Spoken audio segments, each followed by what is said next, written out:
अस्सलाम वालेकुम, मैं हूँ फराइज़ साहब। आपके साथ कभी ऐसा हुआ है कि आप कभी किसी तकरीब में गई हों और आपने ये देखा हो कि आपका जो हस्बैंड है वो अपनी किसी पुरानी मंगेतर के साथ या कज़न के साथ खुशगपियों में मसरूफ़ हैं, और जब आपने उनसे सवाल पूछा तो वो बजाय शर्मिंदा होने के आपको ही ब्लेम देना शुरू हो गए कि तुम बहुत ही कंट्रोलिंग और मैनिपुलेटिव वाइफ हो और तुम मुझ पर ट्रस्ट नहीं करती,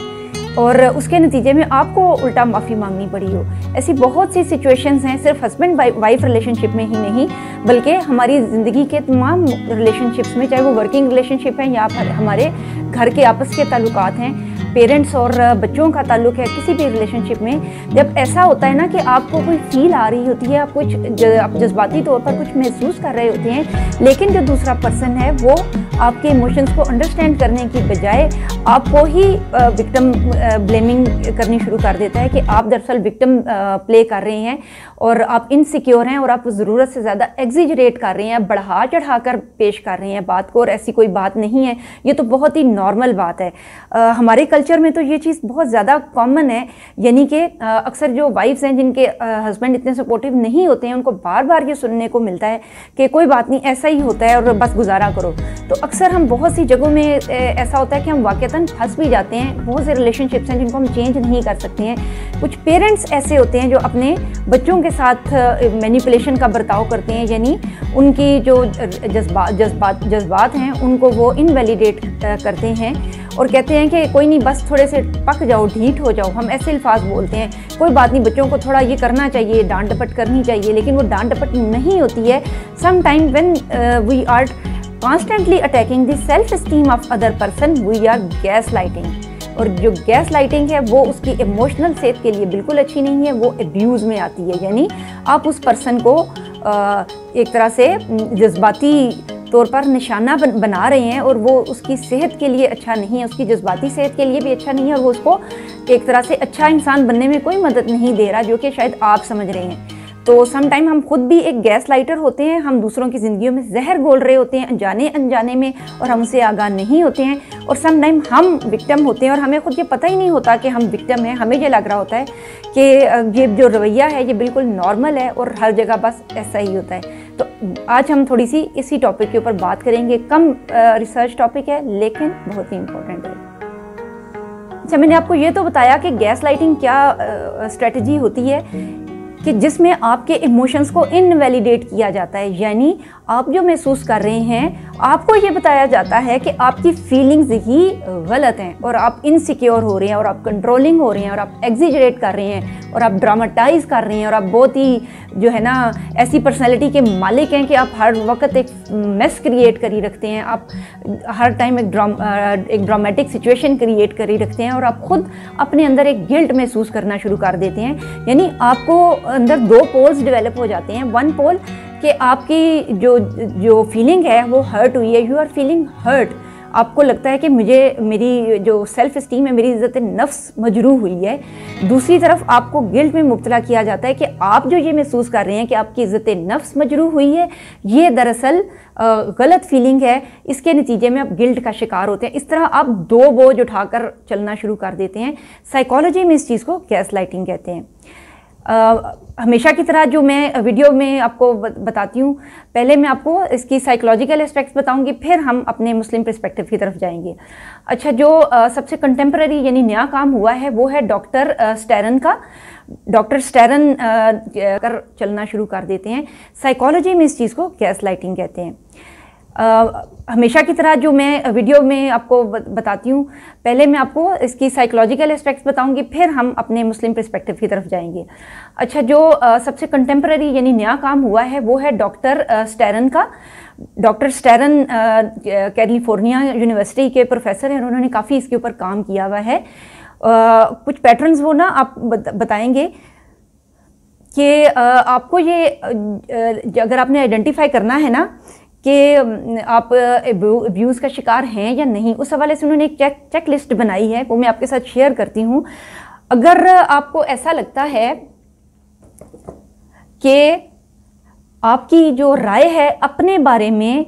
बदल जाती है, आप अपने आप को अच्छा महसूस करते हैं या बुरा महसूस करते हैं। मसलन हम सिर्फ हस्बैंड ही की बात करते हैं या किसी भी और रिलेशनशिप में बॉस भी हो सकता है, आपके पेरेंट्स भी हो सकते हैं, कोई भी अथॉरिटेटिव पर्सन, जो ओपिनियन उस अथॉरिटेटिव पर्सन की आपके बारे में है वही राय आपकी खुद अपने बारे में भी है। यानी फ़र्ज़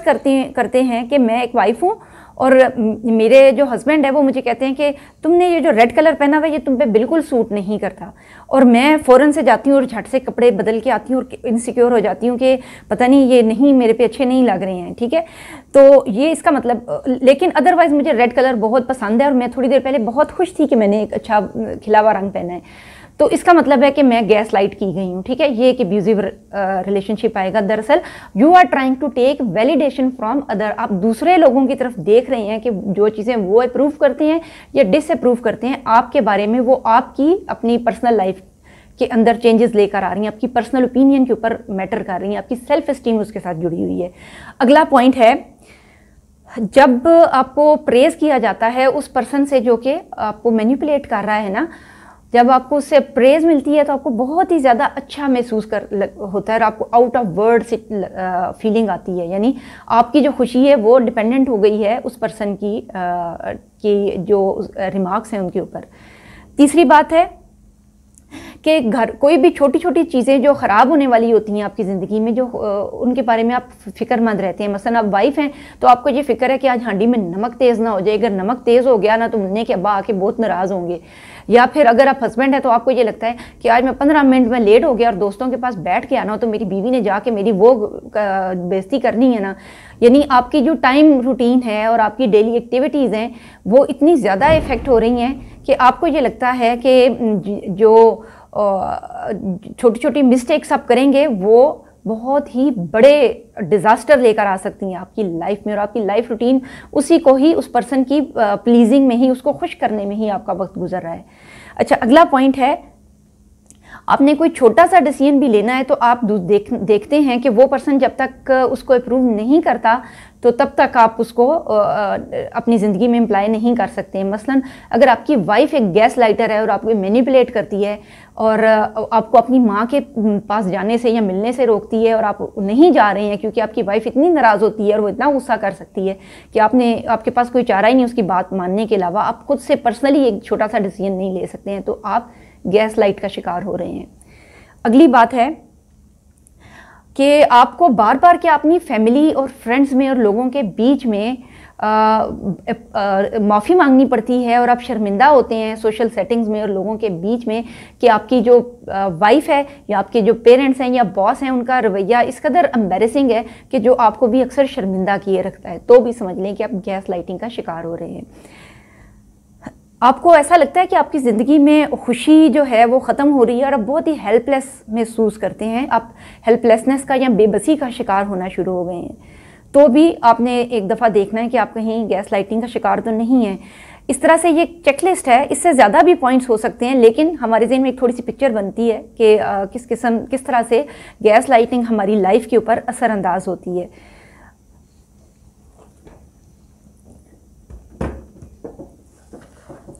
अच्छा, मैंने ये जो चीज़ आइडेंटिफाई की थी ना,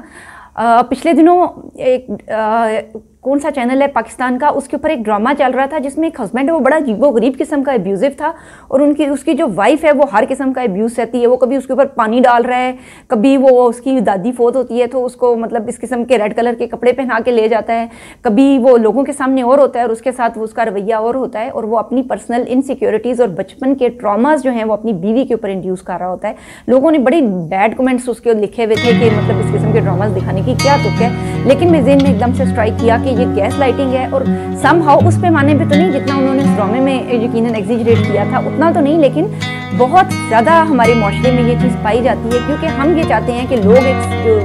रूटीन उनकी बनी हुई है ना, जो हमारी कंफर्ट जोन है वो बरकरार रहे और दूसरा पर्सन चाहे सड़ के मर जाए। यानी पेरेंट्स हैं तो अगर उनकी बेटी इस किस्म के एब्यूजिव रिलेशनशिप में है तो ये नहीं कहेंगे कि ये जो रिश्ता है ये हम ख़त्म करते हैं या हम इसको कन्फ्रंट करते हैं, हम इसको बुला के इसकी ज़रा छांटी करते हैं या इसको ठीक करने की कोशिश करते हैं कुछ भी, बल्कि वो ये चाहेंगे कि बच्ची बस उधर धन चक्कर में पिसती रहे, क्योंकि हमारी कंफर्ट जोन डिस्टर्ब ना हो, हमारा घर जो हम आराम से पे बैठे हैं हम बैठे हैं। तो हम अक्सर लोगों को जो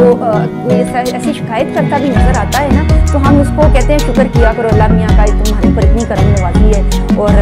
देखो कितने लोग हैं उनकी तो शादियाँ भी नहीं हुई, देखो कितने लोगों ने नौकरियाँ भी नहीं मिली, उनको बच्चा है अगर वो एब्यूजिव रिलेशनशिप में, तो कहेंगे कितने लोग हैं जिनके पेरेंट्स ही नहीं है, हमारे पेरेंट्स तो हैं, कोई बात नहीं, डांट देते हैं। दरअसल हम उनकी फीलिंग्स को इनवैलिडेट करते हैं, उनकी इज्जत नफ्स जो हर्ट हो रही है, हम उसको बजाय ये कि उसको एक रेस्क्यू प्रोवाइड करने के, जो वो आपके पास तसल्ली और तशवीश ढूंढने आया है वो देने के, हम मज़ीद उसको इस चक्की में पिसने के लिए अकेला छोड़ देते हैं।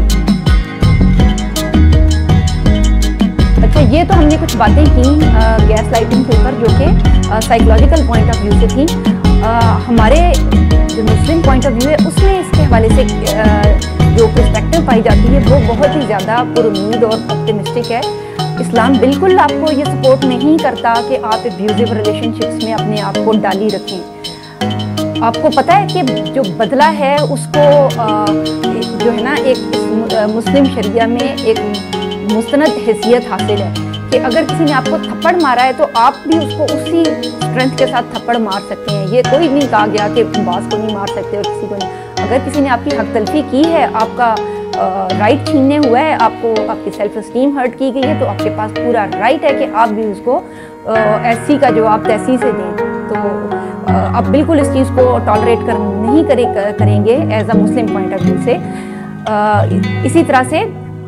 बेशक कहा गया है कि दरगुजर करना बेहतर है, लेकिन आपको बदला लेने का पूरा हक है और इससे आपको शरीयत मना नहीं करती है। अच्छा, दूसरी चीज़ जो हम इसमें करेंगे वो हमारे माशरों में ना, मुस्लिम माशरों में ये गैस लाइटिंग या इमोशनल एब्यूज़ बहुत ज़्यादा कॉमन है, और उसकी रीज़न ये है कि हम बहुत सी इस्लामिक टीचिंग्स को इस तरह से चेंज करते हैं, मैनिपुलेट करते हैं अपनी सेल्फ के लिए, अपनी प्रोटेक्शन के लिए। स्पेशली हमारी जो अथॉरिटेटिव कम्युनिटी है, जिस तरह से कि पेरेंट्स और उसके बाद हस्बैंड, तो वो अपनी जो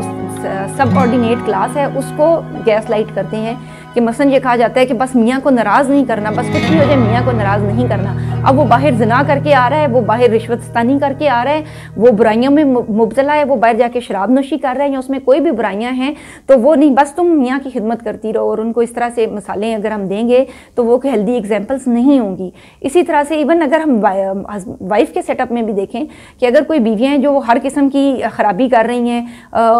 पैसा ज़ाया कर रही हैं, बच्चों की तरबियत और घर पे तवज्जो नहीं दे रही हैं, और मियाँ को कहा जाता है कि नहीं ये इसके राइट्स हैं जी, अब दुनिया बदल गई है, हम उसके इमोशंस को, कहीं भी जब इमोशंस को अंडरस्टैंड नहीं किया जा रहा होता तो वो इमोशनल अब्यूज़ हो रही होती है कहीं ना कहीं, और इसको ठीक करने की ज़रूरत होती है। इसी तरह से हमारी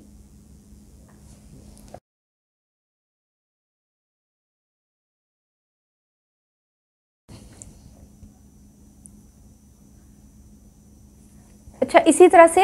हम बतौर पेरेंट्स हम अपने बच्चों को बहुत ज़्यादा इमोशनल अब्यूज़ का निशाना बनाते हैं। हम उनको ऐसे टारगेट सेट करके देते हैं जो वो क्या हम खुद भी अचीव नहीं कर सकते, लेकिन हमने उनको हर तरह से अब्यूज़ करते हैं कि उसके बच्चे के देखा इतने नंबर आए हैं, तुम तो बहुत ही निकम्मे हो,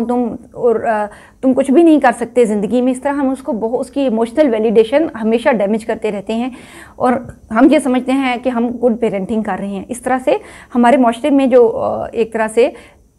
इमोशनल एब्यूज़ है, जिसमें सेल्फ इस्टीम अदर पर्सन की हर्ट होती है और उसकी जो इमोशंस हैं वो वेरीफाई नहीं, वैलिडेट नहीं किए जाते हैं, ये बहुत ही कॉमन है। अच्छा, इसकी जो हमें एग्जांपल्स मिलती हैं, हज़रत फ़ातिमा बिन कैस जो थी वो रसूल पाक सल्लल्लाहु अलैहि वसल्लम के पास तशरीफ़ लाई और उनको बताने लगी कि मेरे लिए जो है ना माविया अबू जहम का, कहने लगी हज़रत फ़ातिमा बिन कैस रसूल पाक सल्लल्लाहु अलैहि वसल्लम के पास तशरीफ़ लाई और फरमाने लगी कि कैस अबू जहम का प्रपोज़ल मेरे लिए आया है, उन्होंने रिश्ता भेजा है। अब ये चीज़ चुगली में नहीं आएगी क्योंकि एक खातून है या कोई पर्सन है जो कि रिश्ते के लिए पूछ रहा है, तो रसूल पाक सल्लल्लाहु अलैहि वसल्लम ने उसको फरमाया कि अबू जहम जो है वो ऐसा बंदा है कि जो हर वक्त हाथ में छड़ी रखता है। तो ये रसूल पाक सल्लल्लाहु अलैहि वसल्लम ने उसकी चुगली नहीं लगाई है, बल्कि उन्होंने उसकी जो रियल क्वालिटी है वो उसको बताई है। तो दरअसल मैं आपको जो पॉइंट बता रही हूँ वो ये है कि इस्लाम बिल्कुल इस चीज़ को प्रमोट नहीं करता कि आप इमोशनल अब्यूज़ का शिकार हों, आप अपने हक के लिए खड़े हों। खामोशी से सहना जो है वो इसका इलाज नहीं है। अगर आप किसी शादी के रिलेशनशिप में हैं और आपको ये कहा जा रहा है कि अपने बच्चों के लिए सह जाओ, तो आप यकीन करें कि आप अपने बच्चों के लिए बहुत ही बुरी एग्जाम्पल सेट कर रहे हैं। आपके बच्चे जो अब्यूज़ देख रहे हैं बड़े होकर वो भी यही अब्यूज़र बनेंगे और क्रिमिनल माइंडेड बनेंगे। बच्चों की तरबियत के लिए सबसे ज़रूरी चीज़ ये है कि उनको हेल्दी इन्वायरमेंट मिले, वो वही चीज़ें कॉपी करेंगे। बात करें, डॉक्यूमेंट करें उस पर्सन को, जब वो कुछ ऐसे अब्यूज़ कर रहा है और लोगों में सच्चा होकर सामने आ रहा है तो आपके पास डॉक्यूमेंट के प्रूफ होने चाहिए जिसमें आप उसको झूठा साबित कर सकते हैं। दूसरी चीज़ ये कि डिस्टेंस करें उस पर्सन से अपनी रियल इमोशंस को, कि वो जो भी कह रहा है वो दरअसल उसकी इनसिक्योरिटीज़ हैं, वो आपकी इनसिक्योरिटीज़ नहीं है, वो आपकी ज़ात का हिस्सा नहीं है। जितना ज़्यादा आप इस चीज़ से अगर दूर रह सकते हैं, उस एब्यूजिव रिलेशन को ख़त्म कर सकते हैं, उतना ही आप करें। लेकिन अगर आपको किसी वजह से उसी रिलेशनशिप में रहना पड़ रहा है, मसलन आप छोटा बच्चा हैं और आप अपने पेरेंट्स को अभी ना तो उनको छोड़ सकते हैं, आप उनके ऊपर डिपेंडेंट हैं और आप कुछ नहीं कर सकते हैं, आप इतने छोटे हैं कि आपको तो इतनी समझ भी नहीं है कि दरअसल ये हो क्या रहा है, तो मैं आपको ये बता रही हूँ मेरा बच्चा कि आप इमोशनल अब्यूज़ का शिकार हैं। अनफॉर्चुनेटली आपके पेरेंट्स ने अपने बचपन के ट्रॉमाज और इनसिक्योरिटीज़ रिजॉल्व नहीं की हैं और वो आपके कंधों के ऊपर लादने की कोशिश कर रहे हैं। लेकिन आप इतने अच्छे बच्चे हैं कि आपकी ये रिस्पॉन्सिबिलिटी है कि आप इस बोझ को लेकर अगली नस्ल के ऊपर मुंतकिल ना करें और यहीं पे अपनी इनसिक्योरिटीज़ को ख़त्म करें। अगर आपको कोई सपोर्ट मिल सकती है आप ज़रूर वो सपोर्ट अचीव करें, किसी नानी दादी किसी की भी। अगर वो नहीं मिल रही है तो भी आपने ये यकीन रखना है कि ये जो जिस चक्कर में आप पिस रहे हैं ये कभी ना कभी ख़त्म होने वाला है। तो आपने इस चीज़ को सहना नहीं है, इस चीज़ को अंडरस्टैंड करना है और इसको ज़्यादा से ज़्यादा कन्फ्रंट करने की कोशिश करनी है। इसी के ऊपर हम दोबारा मज़ीद बात भी करेंगे। अब तक के लिए अल्लाह हाफिज़। मेरा चैनल सब्सक्राइब कीजिएगा, like and hit and share का बटन ज़रूर पुश कीजिएगा। शुक्रिया।